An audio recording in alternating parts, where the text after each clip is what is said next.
Assalamualaikum warahmatullahi wabarakatuh. Alhamdulillahirrabbilalamin. Wassalatu wassalamu ala asyrafil anbiya'i wal mursalin wa ala alihi wa sahbihi ajmain, amma ba'du.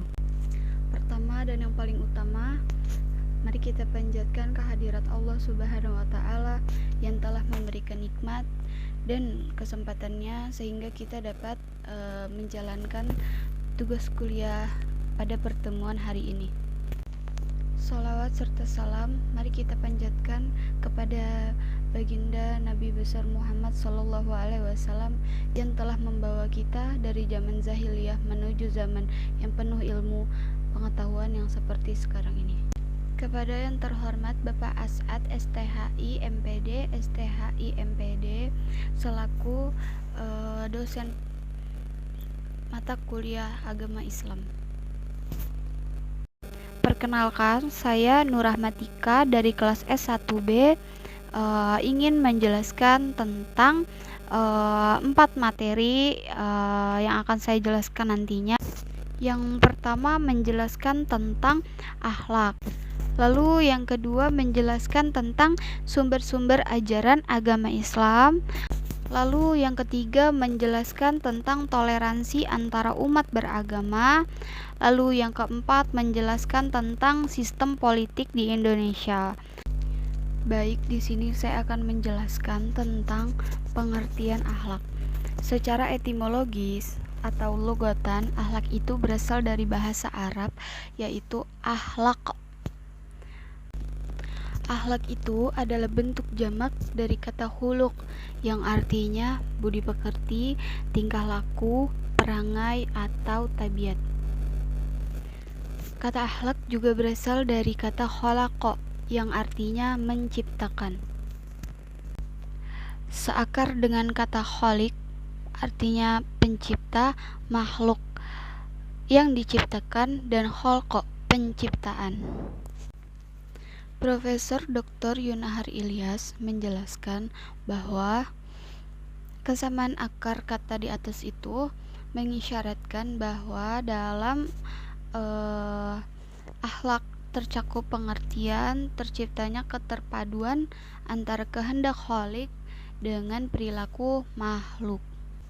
Atau dengan kata lain, tata perilaku seseorang terhadap orang lain dan lingkungannya baru mengandung nilai akhlak yang hakiki, manakala tindakannya didasari pada kehendak khalik.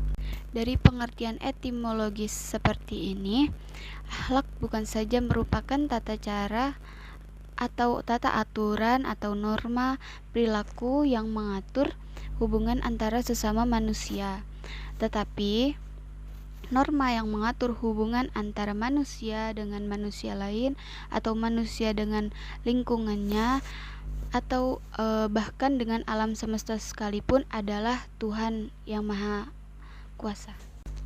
Secara terminologis, akhlak adalah sifat yang tertanam dalam diri manusia, sehingga ia akan muncul secara spontan bila mana diperlukan, tanpa memerlukan pemikiran atau pertimbangan, serta tidak memerlukan dorongan dari luar, dari manusia lain. Jadi ada 3 kata kunci yang dapat kita lihat dari pengertian akhlak secara terminologis. Yang pertama, akhlak adalah sifat yang tertanam dalam diri kita. Yang kedua, munculnya secara spontan. Jadi akhlak itu gak dibuat-buat, jadi munculnya bener-bener spontan gitu. Nah, yang ketiga, tidak memerlukan dorongan dari luar. Seperti contohnya saat kita di perjalanan melihat nenek-nenek mau menyeberang jalan, kita pasti inisiatif menolong ya, maksudnya membantu supaya motor-motor itu berhenti dulu gitu. Nah, kalau kita ngelakuinnya benar-benar dari dalam hati kita, itu namanya akhlak. Tapi kalau disuruh dulu sama orang lain, misalnya Kak, itu tolongin dong nenek-nenek itu, dan dia terpaksa melakukannya, itu berarti bukan akhlak. Kita lanjut kepada pembagian akhlak. Berdasarkan sifatnya, akhlak itu dibagi menjadi dua. Yang pertama akhlak mahmudah, yang kedua mazmumah. Akhlak mahmudah dan akhlak mazmumah. Apa itu akhlak mahmudah? Akhlak mahmudah adalah akhlak yang wajib dimiliki oleh setiap manusia. Contoh dari akhlak mahmudah itu gampang banget ya teman-teman. Bisa kita lihat dari contoh rukun iman dan rukun Islam. Rukun iman itu yang pertama iman kepada Allah, itu wajib banget ya. Beriman kepada malaikat, beriman kepada kitab, beriman kepada rasul, beriman kepada hari kiamat, lalu beriman kepada qada dan qadar. Lalu rukun Islam seperti apa? Salat, puasa, zakat, sifat-sifat lainnya selain rukun iman dan rukun Islam itu contohnya apa teman-teman? Yang pertama amanah ya. Amanah itu dapat dipercaya. Jadi kalau manusia itu dapat dipercaya, insya Allah hidupnya bahagia banget karena dapat pengakuan baik dari Allah dan juga manusia. Yang kedua ada tawakal. Tawakal itu berserah diri kepada Allah ya, bukan berserah nungguin aja dari Allah tapi dia nggak berusaha. Tapi tawakal itu udah berusaha tapi ya udah, kita lihat yang terbaik dari Allah itu kayak gimana. Kalaupun nggak sesuai dengan harapan kita, ya tawakal itu berarti ya nggak apa-apa gitu. Berarti Allah udah ngasih yang terbaik, jalannya seperti itu. Dan masih banyak contoh-contoh lainnya. Sekarang yang kedua adalah akhlak mazmumah. Apa sih akhlak mazmumah? Akhlak mazmumah itu adalah bentuk perbuatan yang mendatangkan kemudorotan bagi diri sendiri dan orang lain. Contohnya ya kufur nikmat, apalagi syirik ya. Kufur itu nggak bersyukur terhadap pemberian Allah, jadi ngerasa kurang terus padahal itu cukup loh gitu. Itu cukup, hanya saja kita nggak bisa ngatur itu dengan baik, mungkin itu. Jadi kayak aduh gua kurang terus gitu. Terus yang kedua ada syirik. Syirik itu menyekutukan Allah, nauzubillah min zalik ya. Itu bahaya banget syirik. Contohnya apa? Percaya sama zodiak ramalan-ramalan ya. Nah teman-teman, dari akhlak yang kita sebutin tadi itu dibagi lagi teman-teman. Jadi dari akhlak mahmudah dan akhlak mazmumah tadi dibagi ya. Jadi akhlak kepada Allah, akhlak kepada Rasulullah, akhlak kepada manusia, dan akhlak kepada yang bukan manusia. Allah cuma minta kita satu, baik-baikin Allah ya. Caranya gimana?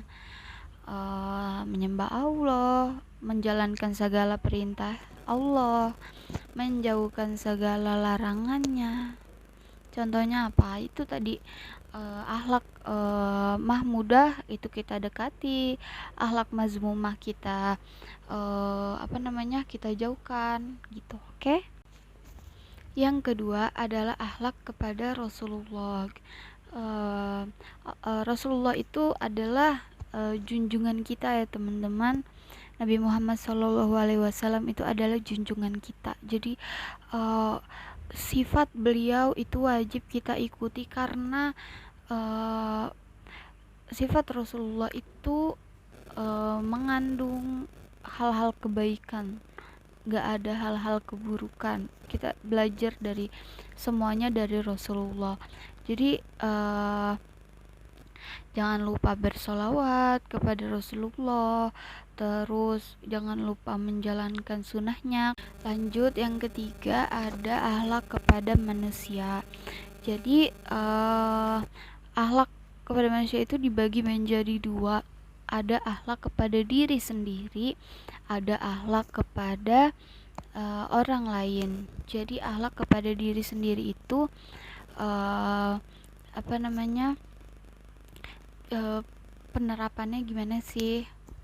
Penerapannya itu seperti kita merawat diri kita yang sudah dikasih Allah seindah-indahnya ini gitu. Terus berpakaian yang rapi ya, tapi tidak ini ya, tidak berlebihan gitu. Terus menjaga diri kita dari hal-hal negatif ya, itu sih. Terus lanjut, akhlak terhadap orang lain itu misalnya menghormati orang lain yang lebih tua, berbicara tidak lebih tinggi nada suaranya dari orang tua kita, dari yang lebih tua. Kalau bisa ya nadanya sedikit lebih pelan gitu. Kalau orang tuanya pelan, kita lebih pelan lagi. Terus lanjut, yang ketiga itu adalah akhlak terhadap yang bukan manusia. Contohnya apa? Akhlak yang bukan manusia itu tetapi makhluk ciptaan Allah ya. Itu misalnya kayak tumbuhan ya, hewan. Nggak boleh seenak-enaknya ada apa namanya? Ada hewan lewat di depan kita, kita injek. Ada hewan di depan kita, kita tendang. Kucing yang gak bersalah cuma ngeong-ngeong di depan kita, terus kitanya ngusir ya, ngusirnya pakai cara ditendang lagi, kan itu nggak baik ya teman-teman. Itu juga akhlak terhadap yang bukan manusia, itu akhlak terhadap hewan. Oke, jadi apa aja sih 6 metode dalam perspektif Islam? 6 metode itu diambil dari Al-Quran dan hadis serta pendapat pakar pendidikan Islam, yakni memberikan teladan ya, terus pembiasaan, nasihat, cerita, perumpamaan, dan ganjaran. Contohnya apa? Memberikan teladan itu bisa dilihat dari kita sendiri teman-teman. Jadi misalnya kita ingin memberikan contoh kepada anak di bawah kita ya, atau anak kita deh. Jadi kita nggak boleh asal nyuruh, kamu nggak boleh mainan naroknya sembarangan ya gitu. Tapi kita sendiri kalau naro barang-barang kita pun sembarangan teman-teman. Nah itu kan jadi contoh yang tidak baik ya teman-teman untuk anak. Jadi gimana sih, ya kita jadi teladan, untuk anak kita. Gimana kita juga naro barang kita itu nggak sembarangan, taruh di tempatnya, sehabis makai kita taruh lagi ke tempatnya. Kita juga ajarkan anak kita kalau habis main itu apa namanya, dibereskan, misalnya bareng-bareng nih sama ibunya juga membereskan kayak gitu teman-teman. Jadi jangan hanya memberikan nasihat tapi tidak ada teladan dari diri kita sendiri teman-teman ya, karena anak itu mencontoh.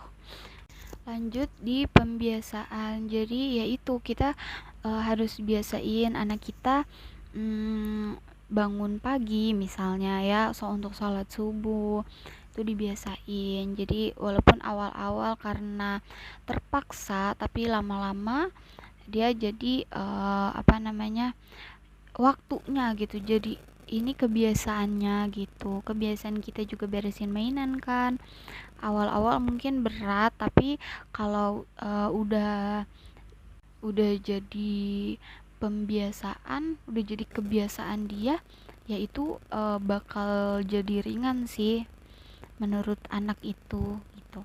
Lalu yang ketiga nasihat. Nah itu nasihat juga wajib banget ya. Jadi jangan lelah memberikan nasihat kepada orang lain, tapi juga memberikan nasihatnya juga pakai akhlak. Jangan misalnya ada anak membuat kesalahan lalu diomelinnya, dinasihatinnya ya di depan orang lain, di depan teman-temannya gitu. takutnya nanti anak tersebut jadi malu teman-teman. Jadi kayak, oh iya aku salah banget ya, aku malu depan teman-temanku gitu. Jadi malah bukannya anak itu berubah, tetapi jadi lebih jadi pembangkang karena dia malu gitu, dibilangin di depan teman-temannya, jadi makin membangkang lagi itu teman-teman. Jadi memberikan nasihat juga ada adabnya ya teman-teman. Nah, yang terakhir itu adalah ganjarannya teman-teman. Kita ceritakan ganjarannya kalau kita melakukan hal tersebut. Misalnya kalau kita kayak tadi contohnya kita nggak beresin mainan nih teman-teman. Jadi ganjarannya apa? Nanti misalnya kita tidurnya jadi nggak nyenyak kayak karena berantakan, karena nindihin mainan gitu.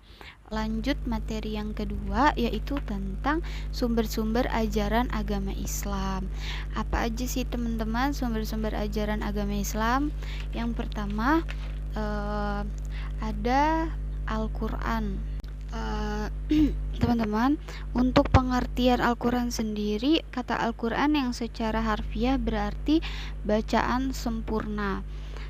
Menurut Quraisy Shihab, merupakan suatu nama pilihan Allah Subhanahu wa taala yang sungguh tepat, karena tidak satu bacaan pun sejak manusia mengenal baca dan tulis ribuan tahun yang dapat menandingi Al-Quran. Bacaan sempurna lagi mulia itu. Al-Quran merupakan bacaan yang paling banyak dibaca oleh manusia hingga ratusan juta orang. Quraisy Shihab mengemukakan tujuan dari Al-Quran diturunkan yakni sebagai berikut. Yang pertama, untuk membersihkan akal dan menyucikan jiwa dari bentuk syirik serta memantapkan keyakinan tentang keesaan yang sempurna bagi Tuhan. Ya. Yang kedua, untuk mengajarkan kemanusiaan yang adil dan beradab. Yang ketiga, untuk menciptakan persatuan dan kesatuan bukan saja antar suku atau bangsa, tetapi kesatuan alam semesta, kesatuan kehidupan dan akhirat. Terus yang keempat, untuk mengajak manusia berpikir dan bekerja sama dalam bidang kehidupan bermasyarakat dan bernegara melalui musyawarah dan mufakat yang dipimpin oleh hikmat kebijaksanaan. Kandungan dalam Al-Quran apa aja sih teman-teman?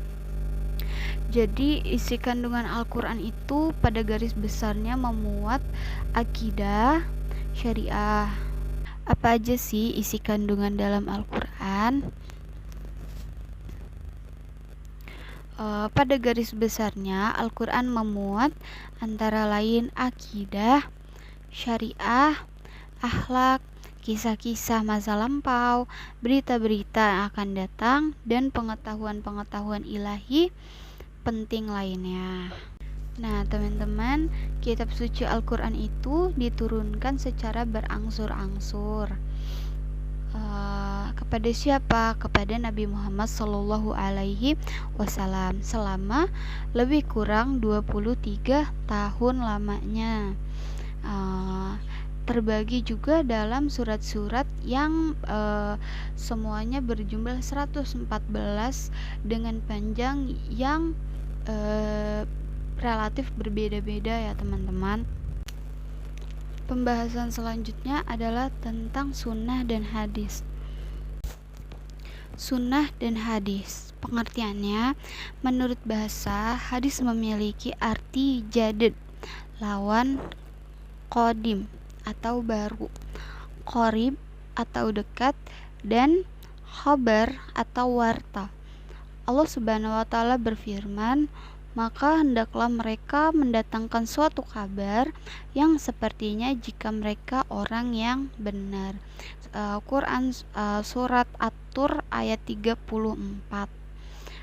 Lalu itu menurut bahasa ya teman-teman. Lalu ada menurut istilah ahli hadis, ialah segala ucapan Nabi, segala perbuatan beliau, dan segala keadaan beliau.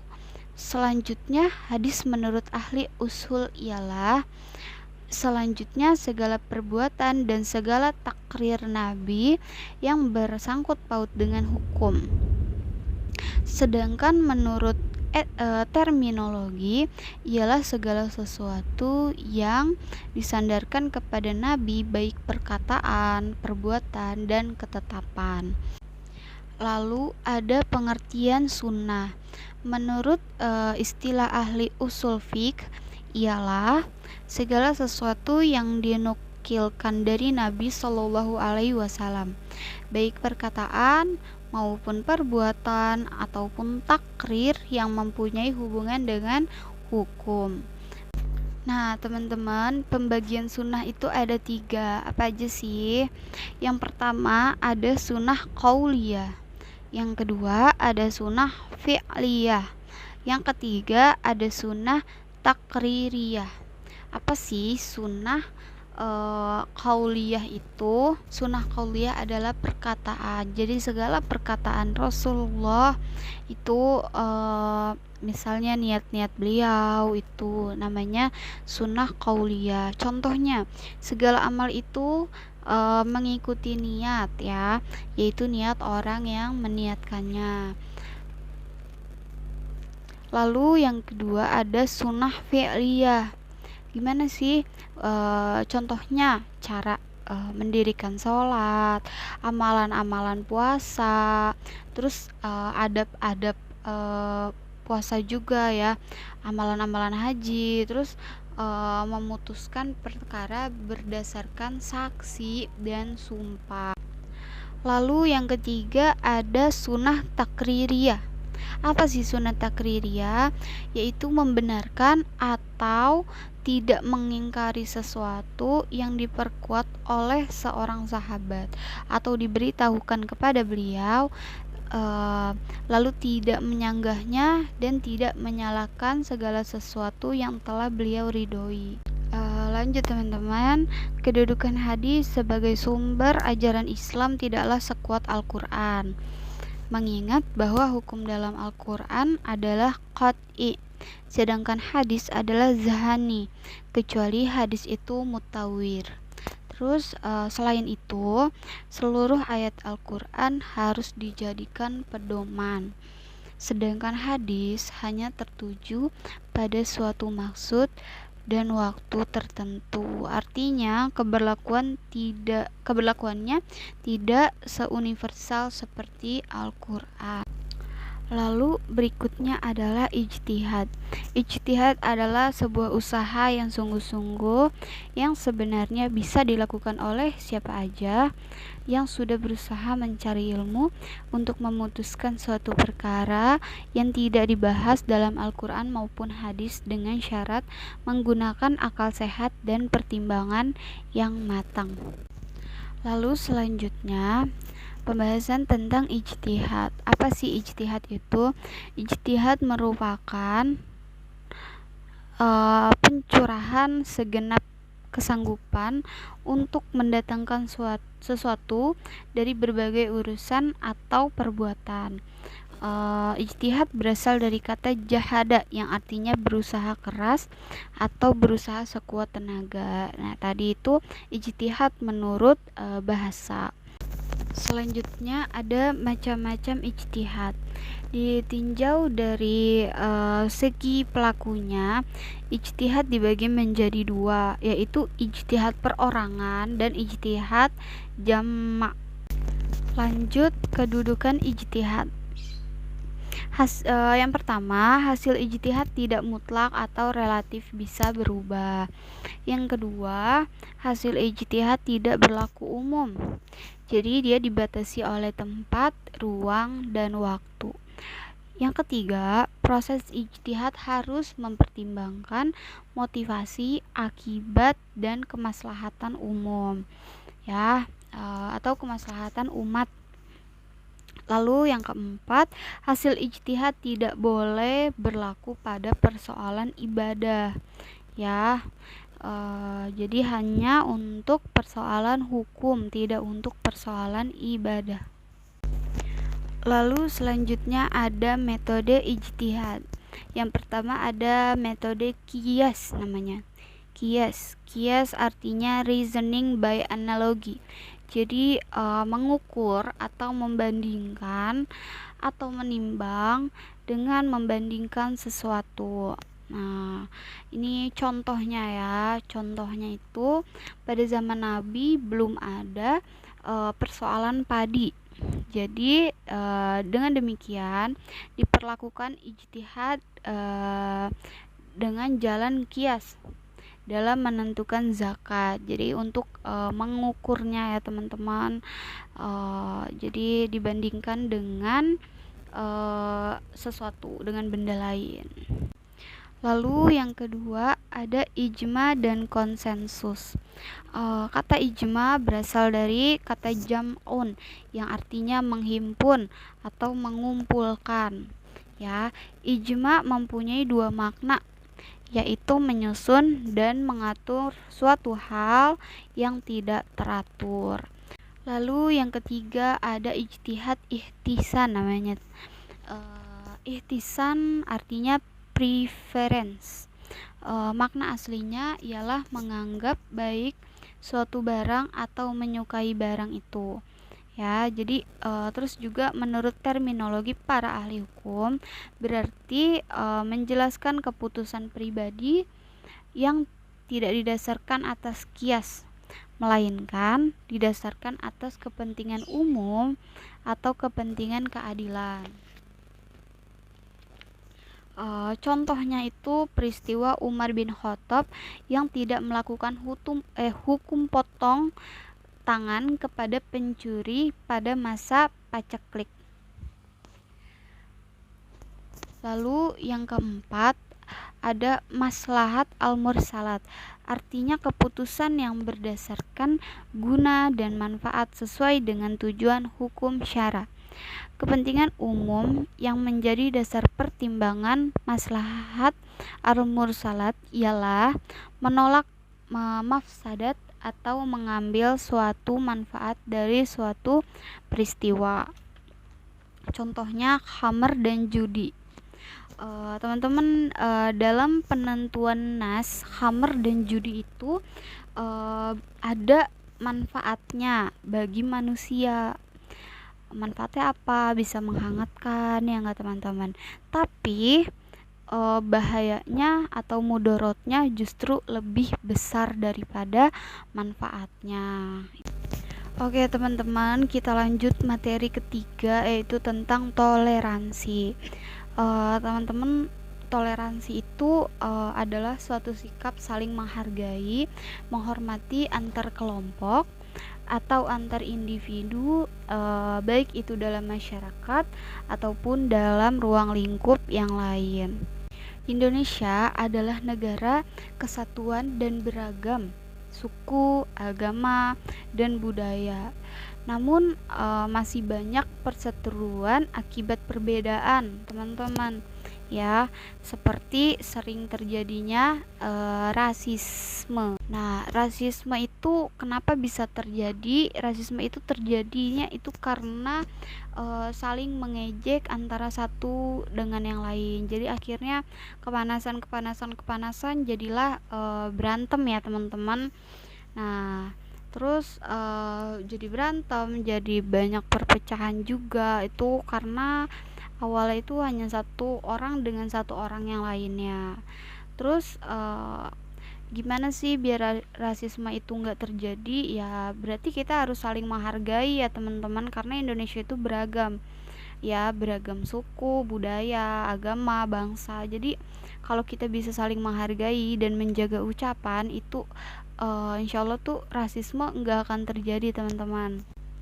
Lanjut materi yang keempat tentang pengertian politik ya, politik dalam Islam. Politik Islam itu terdiri dari dua aspek, yaitu politik dan Islam. Politik itu berarti sesuatu cara bagaimana penguasa mempengaruhi perilaku kelompok yang dikuasai agar sesuai dengan keinginan penguasa. Sedangkan Islam berarti penataan dan Islam sebagai din merupakan organisasi penataan menurut ajaran Allah, yaitu Al-Quran dan menurut sunnah Rasulullah. Politik Islam dapat diartikan sebagai suatu cara untuk mempengaruhi anggota masyarakat agar berperilaku sesuai dengan ajaran agama menurut sunnah Rasulnya.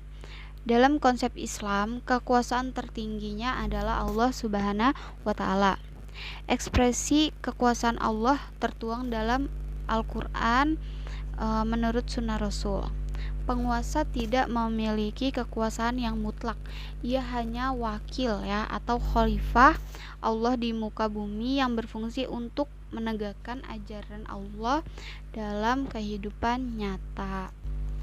Lalu teman-teman, apa sih tujuan politik Islam itu? Jadi para tokoh Islam telah menggariskan 10 perkara penting sebagai tujuan kepada sistem politik dan pemerintahan Islam. Yang pertama, memelihara keimanan menurut prinsip-prinsip yang telah disepakati oleh ulama salaf daripada kalangan umat Islam. Lalu yang kedua, melaksanakan proses pengadilan di kalangan rakyat dan menyelesaikan masalah di kalangan orang-orang yang berselisih. Lalu yang ketiga, menjaga keamanan daerah-daerah Islam agar manusia dapat hidup dalam keadaan yang damai, aman. Lalu yang keempat, melaksanakan hukuman-hukuman yang telah ditetapkan syarak demi melindungi hak-hak manusia. Lalu yang kelima, menjaga perbatasan negara dengan berbagai persenjataan bagi menghadapi kemungkinan serangan dari pihak luar. Lalu yang keenam, itu melancarkan jihad terhadap golongan yang menentang ajaran Islam. Lalu yang ketujuh, mengendalikan urusan pengutipan cukai, zakat, dan sedekah sebagaimana yang ditetapkan oleh syarak. Lalu yang kedelapan, mengatur anggaran belanjawan dan perbelanjaan daripada perbendaharaan negara agar tidak digunakan secara boros ya teman-teman, atau secara berlebihan. Lalu yang kesembilan, melantik pegawai-pegawai yang cakap yang jujur dari berbagai dari berbagai kalangan, mengawal kekayaan negara dan menguruskan urusan negara. Lalu yang terakhir, yang ke-10, menjalankan pengawalan dan pemeriksaan yang rapi dalam urusan awam demi untuk memimpin negara dan melindungi ad-din ya teman-teman. Itu adalah 10 tujuan politik.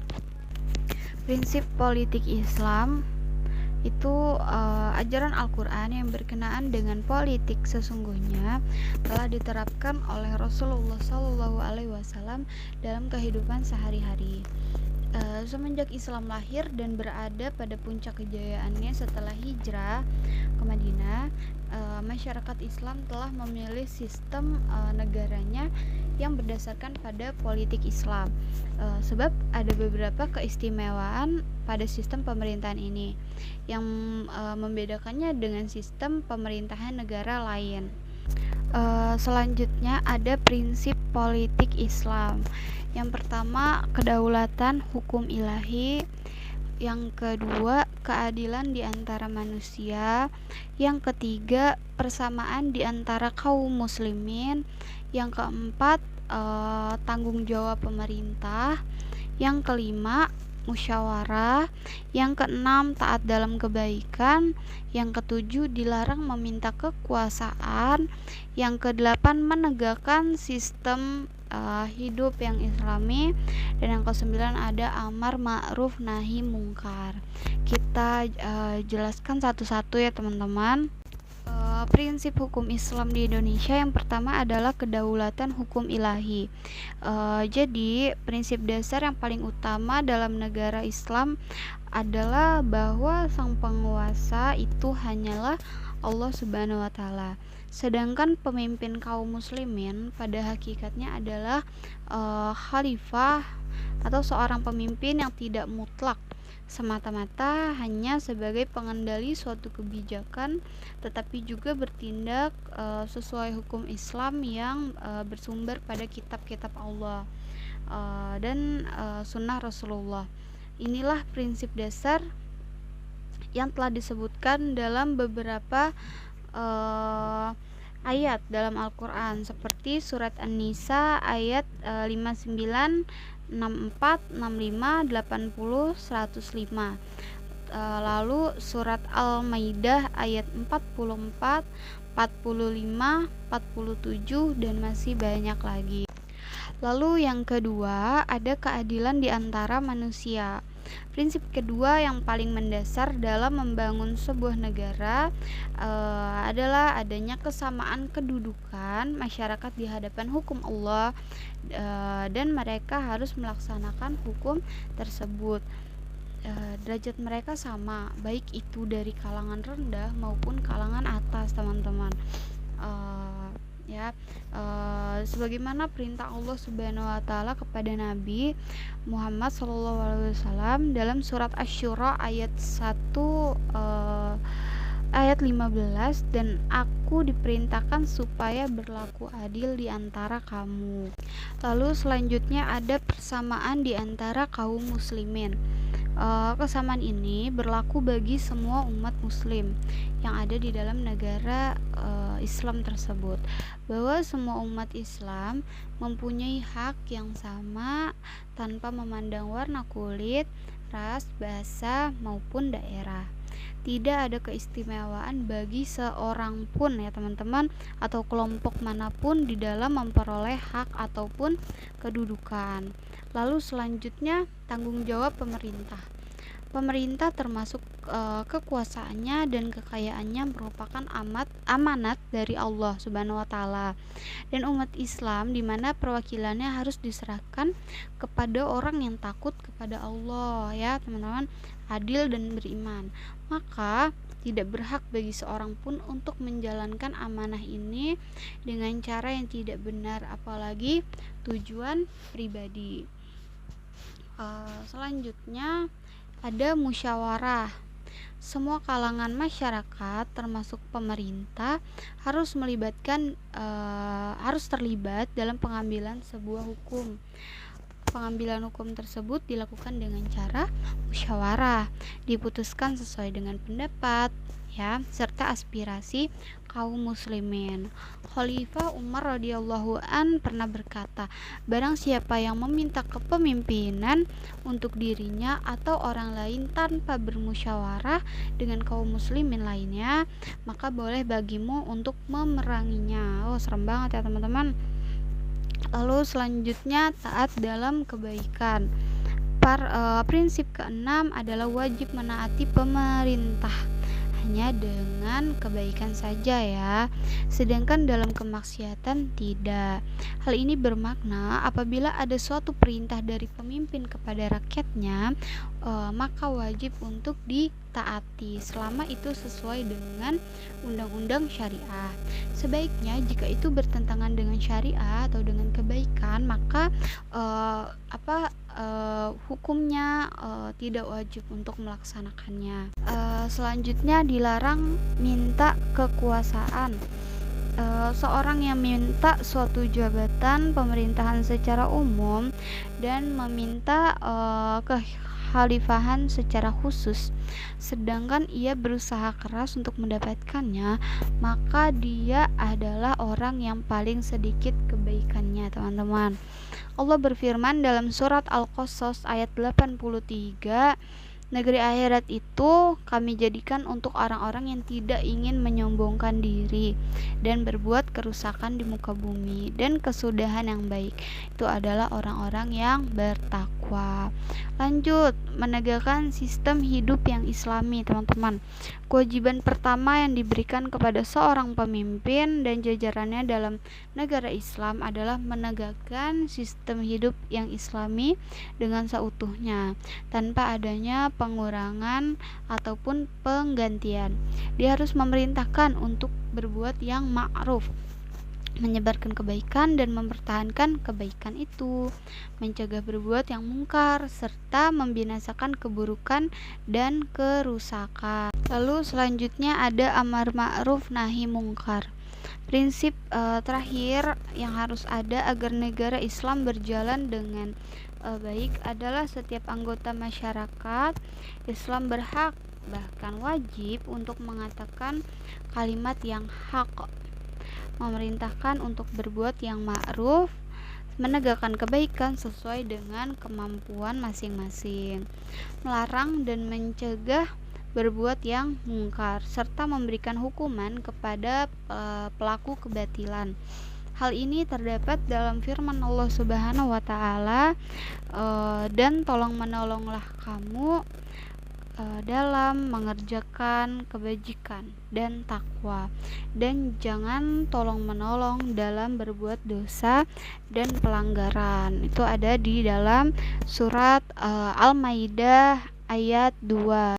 Lanjut, ada kontribusi umat Islam dalam perpolitikan nasional.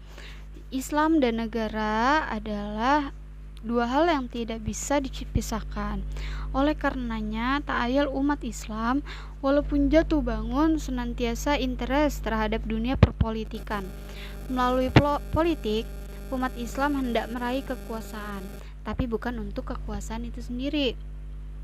Ia hanyalah sebuah sarana untuk memperbaiki agama dan dunia secara bersama-sama.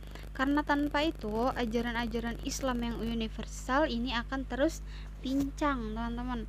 Ini sebagaimana yang disebut oleh para ulama ketika menemani lembaga kekhalifahan sebagai suatu sarana untuk mengatur dan menegakkan urusan dunia dan agama secara bersamaan. Terus apa aja sih contoh-contoh kontribusi umat Islam dalam perpolitikan nasional? Yang pertama, dimulai sejak masa penjajahan, di dalam sejarah terbukti bahwa perjuangan gigih untuk mendapatkan kemerdekaan digerakkan oleh tokoh-tokoh muslim di berbagai daerah. Perjuangan gigih ini dipicu oleh adanya keyakinan beragama terhadap penolakan kezaliman yang sangat dilarang oleh agama Allah dan penjajah, penindasan ketidakadilan.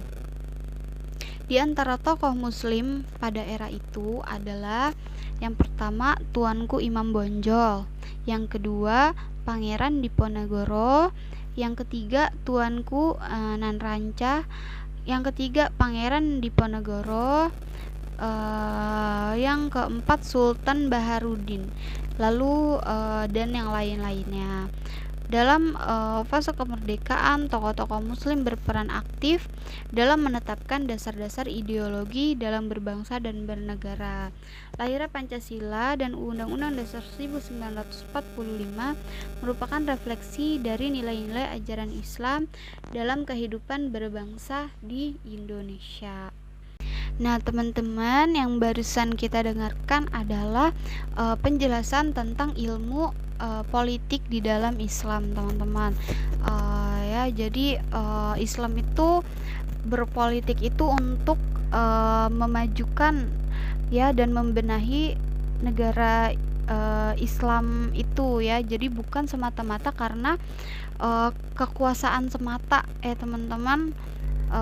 Jadi karena untuk membangun suatu negara yang berlandaskan kepada Allah Subhanahu wa taala, dan pemimpinnya itu adalah Allah ya teman-teman, dan khalifahnya baru adalah masyarakat yang terpilih. Nah, teman-teman, tadi merupakan penjelasan tentang Islam dalam dunia politik. Cukup sekian dari saya pamit undur diri. Semoga ilmunya bermanfaat, teman-teman. Assalamualaikum warahmatullahi wabarakatuh.